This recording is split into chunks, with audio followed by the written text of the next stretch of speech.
Catherine, you first.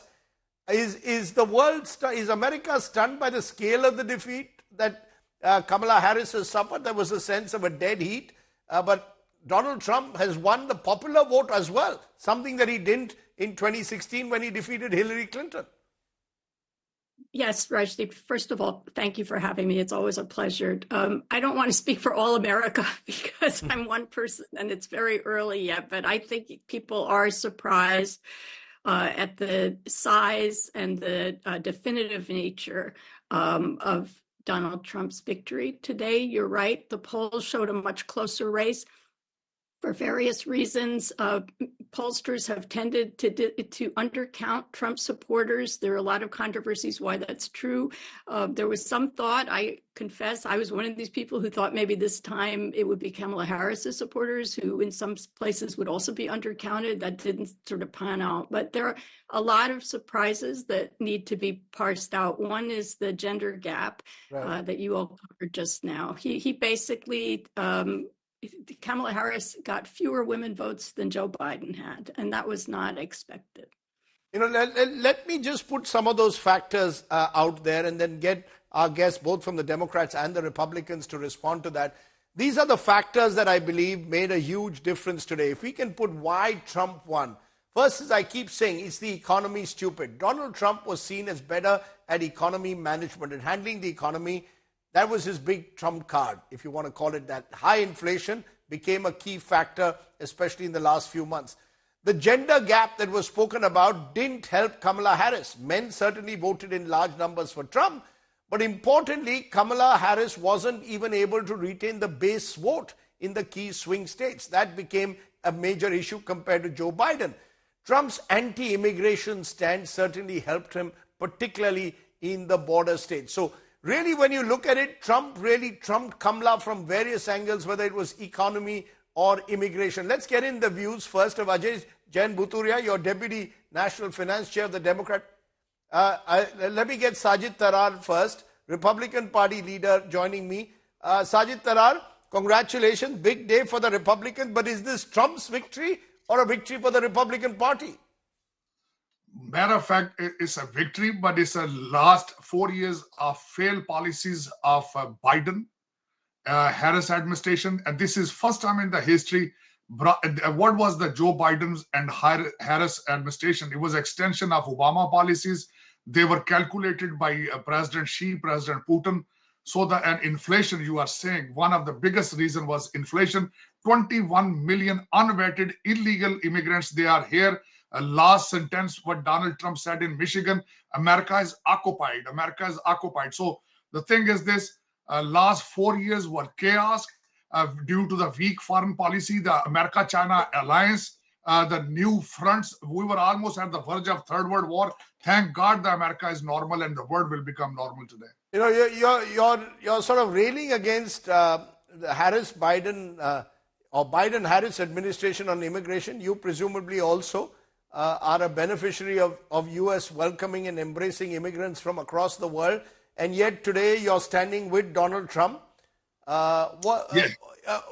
Explain that. Explain why. And we've seen that with a lot of Indian Americans, a lot of who've gone this time and voted for Donald Trump. Is it because he was seen to be... Explain this immigration factor to us. We believe, I am a conservative, I'm a Republican, I'm Trumpster. We believe the people should come from the front door, not from the jumping the walls and coming here without any vetting process.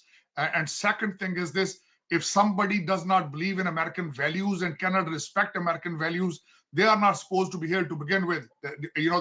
The protection of American lives and property is a fundamental responsibility of American president. Matter of fact, another thing I wanted to tell you, Donald Trump is a grandchild of some immigrant himself. His two wives are Russian immigrant. He just became a grandfather of an Arab grandchild. So the thing is this, we cannot be against immigration, but we want legal immigration. We don't want, matter of fact, the issue is this, right now more than 30,000 Chinese, they have come into the US, and we need to know that what is their objectives are. KC Singh, your first reactions, you're hearing American voices saying the gender gap didn't work, the immigration factor worked in favor of Donald Trump, his tough stand on immigration, and most importantly, the economy. Are you also in any way surprised just by the scale of the victory, or was Kamala Harris carrying too much baggage of the Biden administration? Well, it seemed that President Biden was carrying the baggage, but she came in very strong. And because the way Trump was behaving, the language he was using, the weave that he practices, stream of consciousness, meandering talk. But I think where we got it wrong is that he had got the pulse of the people. He realized that those two subjects, one was immigration and the second thing was economy. In fact, his advisors were very upset because he would go off those subjects and get very personal and settle scores. But it seems that the basic theme, echoed with the people, and they ignored all the other things. Now, if you say economy has been mishandled by Biden, the question is, it's really COVID mishandled by Trump, which was handed over to Biden. So Biden had to really clean up whatever was left behind on the plate. And then to give a boost to the economy, they infused a lot of cash. I think that was probably wrong. It didn't go right. And that is what created the inflation. They miscalculated. But what was handed down was really from Trump. Mm-hmm. Interesting, because in the post-COVID years, the fiscal stimulus that was pushed into the American economy seems to have pushed up inflation, unlike in India, where the Modi government interestingly claims that one of the things they got right post-COVID was that they didn't allow inflation to spiral out of control. That's what the government here claims. But Vivek Kaju, your first reactions, are you surprised or by the fact that Donald Trump has staged what many are calling, certainly J.D. Vance is calling, the greatest political comeback? This comeback will be part of global political folklore. There's no doubt about it. I think the Republicans have won a comprehensive victory. And Trump has done something marvelous, and he has won the popular vote. That too is remarkable. But America remains divided. It is, and that division runs through the very core of America. Trump has today said he'll be the great healer. He is not the kind of person who can be a healer. He doesn't have it in him. It's not part of his personality. So he will focus on issues that he has mentioned, immigration, etc. But then we must also remember that there is a substantial amount of hypocrisy in America even on illegal immigrants. I put it to my American friends, doesn't their economy depend to a substantial extent on these illegal immigrants? So that is why I'm not sanguine that Trump's great victory today is going to heal the wounds of America, which lie at its very core. And which require a different kind of leader. Let me get Sajid Tarar to respond to what you've said. You heard what Vivek Kaju is saying, that he doubts whether Trump can heal the wounds that America is inflicted with. This is a divided society, and he makes the point that the very people you call illegal immigrants have built America in a way. That's true, but the thing is this, there must be a vetting process. Now the world has changed since September 11th. You need to know the intentions. Those people are coming in the U.S.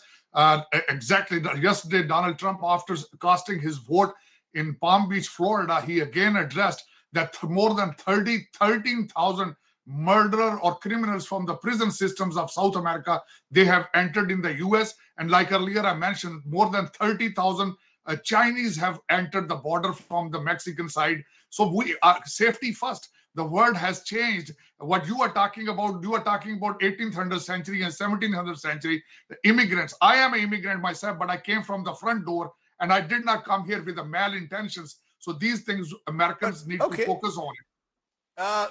Ajay Jain Bhuturia is now joining us, Deputy National Finance Chair of the Democratic Party. It's been a bad day for the Democrats, not just the Trump presidency coming back, but also losing out in the House of Representatives and the Senate.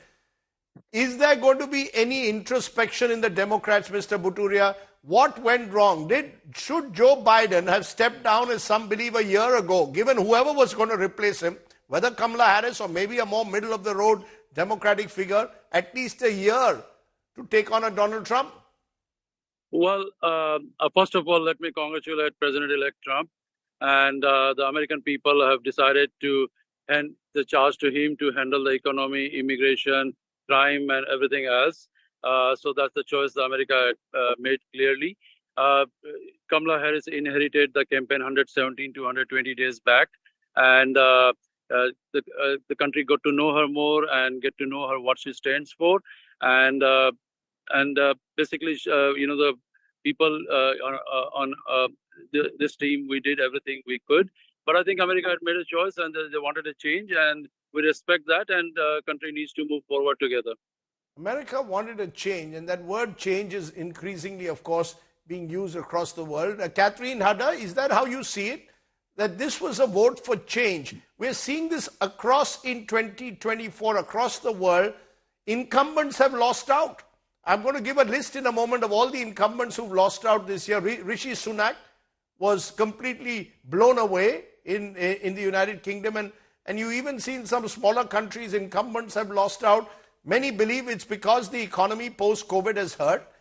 I want to understand from you, therefore, do you believe also that it was America looking for change, or simply comparing where they were in 2024 with where they were in 2020? I think it's all those things, to be honest. And for one of the biggest questions this whole election has been who would be seen as the incumbent. I mean, when it was Joe Biden, it was clear he was on a path to lose.